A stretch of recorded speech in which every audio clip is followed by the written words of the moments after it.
Welcome to the Hangout Podcast. I'm your host, David Sharetta. Come on in and hang out. In this episode, I was privileged to sit down with Dr. Mike Nagler. Dr. Nagler is an award-winning school superintendent from New York, an engaging speaker, leader, and change agent. We cover a wide range of topics, including his idea that content is dead, and he talks about what that means in more detail. I hope you enjoyed this conversation as much as I did.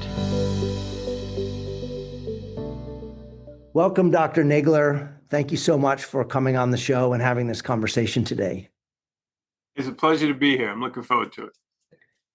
I thought we could start with your origin story so folks get a chance to get to know who you are as a person, where you come from, and what your journey's been like that leads you to the present moment. Well, I'll go way back. I'm one of 7 kids born and raised in Brooklyn, New York. I'm a product of the New York City public school system, state college, and I started my teaching career in Brooklyn as well. And along the way, I got married, and my wife convinced me that I should get a doctorate. And as soon as I got the doctorate, she convinced me I really should expand my horizons. So I made a lateral move from the city to Mineola in 1999, and I've been here ever since. I climbed the ladder from assistant principal to high school principal, deputy sup, and I just started my 17th year as superintendent here. And now Mineola is what about it? Yeah, it's a suburb of New York City. It's Long Island. 2 of the boroughs are on Long Island. So it's Brooklyn, Queens, and then Nassau County, and that's where Mineola is located. And so you remember Brooklyn before it was a hipster place to be. Yes, yeah, very much so. Yes. Yeah, I'm a couple of years ago, my daughter said, "Dad, I'm originally from New York, but she's from San Diego." And she said, I'm going to go to New York City with my friend. Great. They end up in Brooklyn, and they were staying in an Airbnb. And she said, "Have you ever been to this place?" And I was kind of remembering what it was like when I was her age, which is a long, long time ago. And it was nothing like what it is today. Yes. I grew up on the south side. So I grew up by the Verrazano Bridge. Okay. I lived for a long time in Park Slope, which gentrified and is kind of, I don't think that's hip anymore. I think Williamsburg is really where the action is. We could have a whole episode on the New York City area and what the changes have been like. So 20 years in one school district, I'm sure you get this question all the time. How does someone in successive leadership roles stay engaged, keep the passion, keep the burnout at bay, all of those things that we see in our line of work, where the average superintendent, for example, is, the career in one place is like an NFL lineman, like 3-4 years out. I think I'm very much a kid-centered person, and I find great parallels. But my 2 are 21 and 19, and when they were going through, I live in a neighboring district. When they were going through the system, and I saw all the things they didn't have, but it wasn't in my purview to deliver those for them. I just turned around and delivered it for my Mineola kids. And it's a constant. I embrace change. I'm a big change person. It doesn't scare me, and try new things. If they're not working for kids, we're obligated to make it work for them. And I think a lot of times leaders get into this mode where it's not broke, don't fix it, or they're making decisions based on the wrong reasons. And I feel very strongly that this generation of kids is very different than previous. And we need to move our methodologies and our practices to match their needs. And it's tricky. I heard you in an interview when I was doing some research where you made a statement that that content is dead. Mm. And obviously there's more context that needs to be placed around that. Can you explain what you meant and mean by that, and then tie that to the comments that you just made about this generation being different? Yeah, I think it's going to be the title of my next book. Content is Dead, Redesigning School in the Age of AI. I think Gen X is very interesting, and Alpha as well, in that they're born into the internet. Information's ubiquitous. They can learn whatever they want to learn, and we, as a system, uh, we don't understand that. We keep forcing them to learn things they don't want to. We don't, in some respects, we don't respect them as learners to be able to be passionate about a subject and learn more about it. But I think if we were designing school today, and we asked the question, what does it mean to be educated in 2025? It wouldn't be your content expert. Mm. You know, in 1987, when I started teaching, E.D. Hirsch came out with cultural literacy. You know, and it was like, all right, 5,000 things you need to know, and that means you're educated. Right. And obviously, that's before the internet. So those 5,000 things, I could pick up my phone and ask Siri, and I'll get them all at once. So it's got to be more than this content acquisition. It's got to be what skills do I have that enable me to access information, triangulate sources, understand the problem, and think of viable solutions for it. And those skills we don't teach. You know, it amazes me sometimes how there's this expectation that kids know all these things that we never teach them. And it's like, it's not osmosis. There's no, like, why would you expect kids to be great note takers if we never taught them how to take notes? Mm. And then, or plan appropriately, or keep a calendar, or be able to all the executive functioning that we expect from our young adults that we never teach them, and then we bemoan the fact that they don't have these skills. And I think there's a contradiction. I mean, the other question is, the big question for me is, what's the purpose of school? Is it to provide a workforce? Is it to provide a citizen of a democracy? Or, because if it's a workforce, content knowledge isn't required in the workforce. Right. They want skills. They're going to teach you what they want you to know. They want specific skills. Most of them computers can't do. And that's where I think the AI piece comes in. You know, we're not keeping AI at bay. Technology is going to grow exponentially. How are we teaching human skills that will always be at the forefront in a tech world, and stop doing things that machines do better?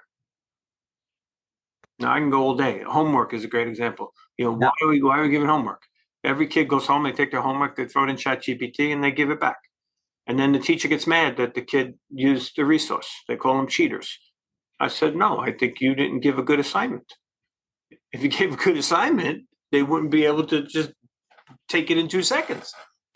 But what's the purpose of the assignment is really what this generation is pushing for. So how, as a leader who's been around a long time, and obviously your teachers in your district are not of the same generation as the kids, right? So they were taught differently. They grew up differently. Even the young ones, maybe the youngest teachers, like early 20s, caught some of that wave, right? How do you lead the district? I heard you refer to yourself as the idea guy, the ideas guy, and then you help other people implement them. Some ideas stick, some don't. But what you just mentioned about fundamentally questioning the the the purpose of education, the purpose of homework. I mean, those are deep tectonic shifts in a system, and the system reacts, in my experience, as if a foreign body is coming in, as if our own bodies have a virus. And what do? We fight it off. We send all our immune system over there to get rid of it. How do you lead through that in your capacity and still be happy and still be fulfilled? Yeah. I think it's two questions there, or if not, I'm just going to give you two answers. Sure. My favorite quote is, "The only human that embraces change is a baby with a dirty diaper." And I think that's the first piece, is people don't like change. In the generality of how do we understand why we're reluctant to change, especially nostalgic institutions like schools, because the parents want, for some bizarre reason, they want the same experience for their kids as they had, which doesn't make a lot of sense to me, but it's a passion thing. It's not really an intellectual thing. And the second piece is, I'm always a teacher. And I think a lot of my communication with my faculty and my community and parents is, why do we need to do this? When you speak about what does it mean to be educated, people have a hard time with answering that, because it used to be very simple. You knew knowledge, or you knew trivia, or you had an expertise in a specific area. And they get it when you say, well, if the internet's here, why is that still important? And eventually that leads to a great conversation about, maybe it's not what you're regurgitating facts. Maybe it's what are the skills we need to do that. I'm not intimately familiar with what the New York State accountability measures are, but all states have them, and they typically, in big states like yours, like mine, they don't focus particularly well on what you were just speaking about, right? I heard on a previous podcast that you talked about in your classrooms where the teachers have the students have a portfolio of learning, and they sit with the teacher and they argue in favor of what assessment they should receive. How does that approach and what you've just described jibe with or conflict with accountability measures that, like it or not, we all have to operate under as well? Well, I think it's simultaneous. All of our work is standard based. We have New York State standards. We follow the standards, and we do it with badges. We do proficiency scales. We have evidence binders. But the idea behind that is kids can articulate what they're learning and where they are in the learning. I'm less about a number for a kid and more about, do you understand what's going on? Are you part of this process of teaching and learning? So we're both on the same page. I can help you in what you don't know, and you can help me guide your learning plan moving forward. So we're rooted in that. We still give exams. We still give standard, NWA and benchmark exams. I think the big shift is, what do you do when you want to tackle a learning problem? What's your process in, I want to learn something, and I'm curious about something, I'm passionate about something. How do I enact that curiosity and plan to move forward? I joke all the time about the things we want to do and the things we have to do. And those shouldn't be mutually exclusive. But in our world, for some reason, we tend to say it's got to be one or the other. And, part of my job is finding a landing spot for both. I like that. And I think I'm toying with this new concept of parallel systems of change. That it's if you picture a timeline of current reality and this utopia you want to go to, you can't jump to utopia because most people aren't going to follow you. You have to find the landing spot on that continuum that is incremental toward the big change, and then it forms these parallel lines, and in between those lines is this safe zone that you get to work and explore and tinker a sandbox, if you will, to move the change forward.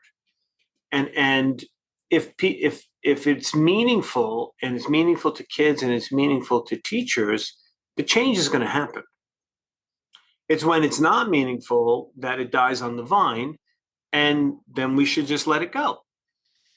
And I don't think there's a concept with startups called MVP, minimal viable product. And an MVP is like, the new, back in the day when they put out the new OS on your phone, and it was all this buggy, it was very buggy, and I never downloaded it right away. But they did it on purpose because they wanted instantaneous feedback on the biggest issues so they could fix it in the order in which the need met the consumer. We don't do that in education. We don't go out in research and development or an MVP or try something, simultaneously get feedback and kind of build it as we're doing it. And I think that's a much better way to initiate change, because you get more buy-in, or not. You just let it go. If it's not going to work, you drop it.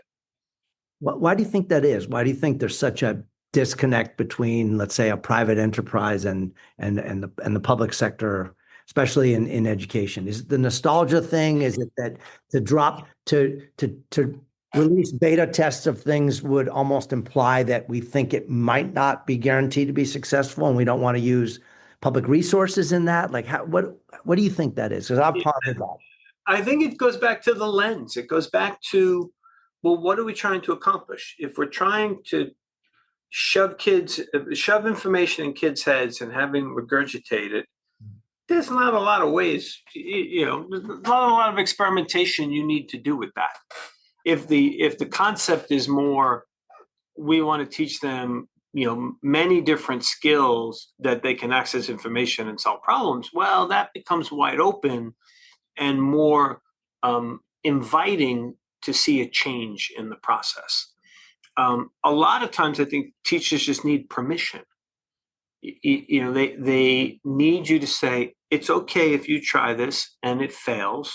I'm not evaluating you on it. You're not, go with it. Right. And that esprit de corps is very hard in a school building culture. It's not really embraced. So as we mentioned before, you've been in your current district for 2 decades. And from my experience, your comment, your quote about the babies and the diaper being the only ones embracing change. I totally agree with that. And my additional piece to that would be, as we get older, it's almost like the baby's the most open to change, and maybe toddlers are fairly open. But as we go through life, we become less and less. So we get up to where the age we are, right? And so we don't like it at all. But are you seeing anything in your district where, because you've been there so long, that students who've gone through your schools, and I know this is a big assumption, but are staying and then maybe put their kids in the schools, are perhaps more open to the innovative approach that you take? Yeah, I certainly think my staying power here has led to a lot more flexibility with my crazy ideas. So, the community is almost like, oh, here he goes again. Yeah. We're launching a new initiative at the high school I'm really excited about. It's called BYOG, Build Your Own Grade. And that's been like 2 years in the making. So I think the longevity of the leader definitely helps. But my wife said to me the other day, when are you going to retire? I said, I'm still having fun. And if you're not making me retire, then I'm just going to keep working, because I have a lot of work I want to do. I'm excited about this notion that we can redesign school to make it more in line with the generation of kids in front of us. What are the downsides or the challenges of being in one role for so long, if there are any? I think there's a comfort zone, the devil for a lot of people. I bring stability. I'm very black and white. There's no wishy-washy about me. So you can pretty much predict how I'm going to react to a question you ask or a statement you make. And I would ordinarily say the longevity also, you tend to be set in your ways and you don't have a lot of new ideas, but we really have a team here. I've turnover in my team because they all get promoted. So all my admin team move on to promotions. A principal just left me for an assistant soup spot, and it allows us to keep the train moving and keep a new set of ideas and fresh ideas constantly coming in. I think that's one of the things we do pretty well here. Next man up is a common expression around here. And I'd imagine that your collaboration with the board is also really critical. And probably you've seen turnover. I mean, maybe you've been fortunate enough to have a lot of board stability. Sometimes that happens, but you might also, life happens and people come and go. Talk to us about how that part of, I always call it the care and feeding of boards, right, is a part of a superintendent's role that the public doesn't necessarily see that often. Yeah, so we learned that in the same place somewhere because I use that same expression Oh, did you? Okay. all the time. My board is very stable. We've had the same board for 5 years now, and prior to that, we had one new person come on. I think there's a comfort and a familiarity with each other that really helps in discussing problems and leading into the future. I don't need to convince my board that what we're doing is the right thing. I basically explain it and I say, what do you think? And there's a buy-in at their level that's mandatory. It has to happen so we can have success. We're just doing the draft of the board goals. And the way we envision it is, every year's goal is that incremental portions of the bigger picture, that utopia we're trying to get to. So, and they understand that. So if we think about like an umbrella for 6-10 years out, they know that we're going to have pieces. We're going to start something. We're going to continue working on something. We may initiate a new thing, and those pieces all fit into a puzzle. How did you, speaking of boards and community, the trust of a community, how did you navigate through COVID, right? Which was something that none of us had on our strategic plans. And Yeah. hopefully, God willing, never happens again. But the possibility of a pandemic is always out there. How did you lead your community, your district through that, and even those culture wars that flared up to some degree in all of our workplaces? Well, we're very fortunate. We were one-to-one long before COVID. So we had digital assets. We were tech savvy. I was down for one day because I didn't want to use Zoom. So I needed to get we used WebEx. I needed to get that up and running. And we were back online on the Tuesday. Wow. And I think the credibility that we received, we were up faster than any of my neighbors. All the things I'll put my air quotes, all the things I was selling about technology were clearly evident in our ability to just flick a switch and be prepared. And that gave us a lot of credibility in the community to be able to do that. When we came back in person, we were able to work it out where every school except my high school came back fully. I didn't have the space at the high school, so we had to do a split day. That wasn't great. And I got some angst over that. But pre-K to 7, no problem. And we kept plugging away. We had a lot of communication. How are we doing? What can we do better? What don't you like? And by and large, it went really well. I want to circle back to what you mentioned about the role of, you made a comment that you could basically ask Siri to summarize E.D. Hirsch's book and you'd have all the answers right there on your phone. What are you doing in your district about the cell phones in classrooms, cell phones on campus? That's obviously become a national debate. California, our governor jumped out on it a year ago. And so now we've got mandated cell phone policies that we have to enact by a year from now. But districts are already putting theirs in place. Some are, I think, in my opinion, my editorializing pretty weak and unenforceable. Others are more thoughtful. Where did you come down on that? And what does that look like in your district? So our governor didn't give us a generous timeline. She decided we're going to have a ban, bell to bell ban, starting September. So kids can't use it during free periods. They can't use it during lunch.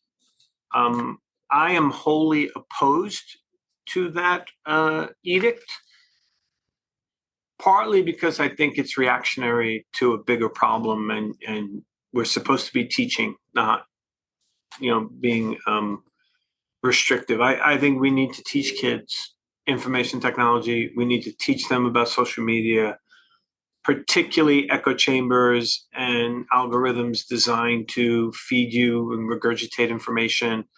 And in the absence of that teaching, what good is pulling the phone? And I think administratively, my high school, that's all they're going to be doing. They're Right. going to be pulling phones from kids, and it's kind of silly. I mean, we have elected school boards. These are elected officials that are supposed to be local control, that do what best for their local community. And now they're coming over the top of that to mandate something that's probably not going to work. That's so interesting that you say that. Something popped up in my feed about all these videos of students hacking the wander bags. I think that's what they're called, right? The restrictive bags, for our listeners, the restrictive bags that supposedly you put your phone in and then there's a code and you can't open it until you walk off the campus. Forget about the fact that all kids need to do is bring one burner phone to school and have another one or whatever, which again favors kids of means. But anyway, the number of videos of kids finding ways to hack those bags was unbelievable. And I go, wow, look at all that creative energy gone into that. Yeah. But it's a very practical example of there's a problem that they wanted to solve. And guess what? They solved it and they shared it with everybody. So and the adults aren't going to catch up as quickly. So when something goes viral, the adults aren't making it viral, it's the kids making it viral. So we just happen to be at the tail end of that video stream. They saw it 5 days ago. Right. What do you want your legacy to be? I know you're going to work still a long time. I'm not corroborating your wife's question about retirement. What do you want your legacy to be? In, let's say, 20 years from now, in terms of where your district is. Yeah, I want Mineola's legacy, not necessarily my legacy. At this point in the game, I think we're intertwined. I want Mineola's legacy to be, push the boundaries and working hard to do what's right for kids, and engaging them and have a love for learning. It drives me nuts that kids, when you ask them what their favorite subject is, they can't give you one. Or they say, well, what do you love to learn about? They struggle answering that question. But that's what school is supposed to be. We're supposed to be instilling this love to learn and helping you in that process. And when we miss that mark, I think it hurts everybody. What I know you mentioned that at heart you're a teacher and at heart you're student centered, and those are great motivators. They cut through a lot of the clutter that happens when we hear criticism and we get tired and we get stressed. But what gets you up every day, coming back and loving your job? I mean, this is a job that has an extremely high burnout rate. Someone should do a study of how many times superintendents go on to their state pension plans and run retirement scenarios, right? Like in the last 5 years of their careers. That would be an interesting study. What makes you just so full of life and with just real vision into the future? Yeah, I want to change the world. That's part of my personality. But I think you see the work. I see the enthusiasm of my people.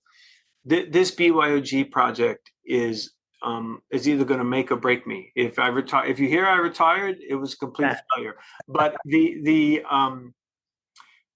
esprit de corps around the implementation of this has been so infectious with my teachers, with my admin, with my principal, that I'm excited about it. I'm excited about to see kids use it and get feedback and see what's happening with it. What advice would you give your former self just starting out in an educational leadership role? So you're probably an assistant principal or a coordinator. What advice, as a veteran superintendent with all these accolades and awards and recognition and trust of your board and community, what advice do you give that young guy? Seek first to understand, then be understood. I think we don't listen enough, especially as leaders. We get a little younger, we're a little impatient, we're a little more egotistical, and we want to do before we listen. Sage advice, right? The energy of youth. It's probably not a good analogy, but in meetings we talk about the young rattlesnake, where if you have a choice between being bitten by an adult rattlesnake or a young rattlesnake, always take the adult, because half the time it's never going to strike, and if it does, it only uses a little bit of venom. The baby rattlesnakes are the one that they're on there. They know what the solution is, and they pump all the poison in. Yep. It's kind of a sinister analogy, but that's what popped into my head when you said that. You know what? I'm with you on that. It's true.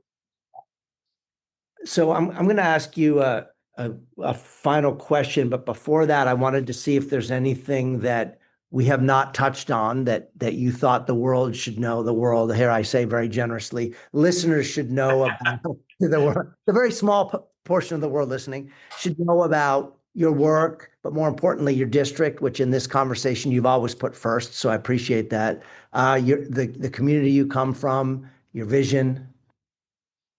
I would want people to know we share everything. So all of our badge books are online, all of our integrated curriculums online. You can follow mineolagrows.com. It's all of our SEL work and growth mindset work. YouTube channel is Mineola Creative Content. It's there. We enjoy making the videos, enjoy sharing. This isn't a profession that we can be insular in. There's too many challenges, whether it's public, private sector. I share with everybody. If you're helping kids, I want to help you. And I think that we need a little more of that, a little less competition and a little more cooperation goes a long way. That rings so true. And especially when we look at the amount of public sector interest that there is in education to make money off of this endeavor and that endeavor. Seems like every conference I go to, half of the booths are AI-based learning tools that you can just plug it in and it's going to do everything for you. And then the other half are other curricular innovations, in quotes, that pay for, but you pay for them. And if you don't pay, you don't get access. And so the fact that you're an open book is really, really special and refreshing. My last question is, if you have the opportunity to design a billboard on the side of the freeway, I think you guys call them throughways, or I can't remember my old days of New York. So the main road there outside, when you drive to work every day and you drive home, what does your billboard say about your beliefs, about your district, about your work? Like, choose any of those. What's the first thing that pops into your mind? Oh, that's a tough one. It's so where my head is right now. I would say we need to trust kids a little more. It's a bit of a tangent, but I think there's a bit of a generational bias that, this generation is just going to become the generation before. And I don't think that's going to happen. And that worked for years and years and years. Father knows best, and it helped kids. I don't know that the adults know best now. And it's a little scary to me, because it's like we need this generation to be themselves and be productive citizens. And I think some of it is about trust them a little more in living in their world. They know best. Very long billboard, but I mean, trust kids more is perfect, right? I was having a conversation the other day about the chronic absenteeism challenge that I know has been a national challenge. Certain states are more acute than others, and part of my gut feeling, and it's hard to substantiate with research, is that kids are sending us a message. They're sending us a message like what's rewarding gets done and what's rewarded gets done. And if things aren't seen as being wholly relevant, the days when you and I were kids, where if you were caught out during the day walking, if the truancy officer didn't stop you, the neighbor's mom would go, hey, son, aren't you supposed to be in school? Like that's long gone. And so if kids don't find meaning, they're kind of voting with their feet half the time. Yeah, I agree 100%. And I think, that's our job as leaders, is to make it meaningful when they get here. And you got to listen to them. In order to do that, you have to listen to them.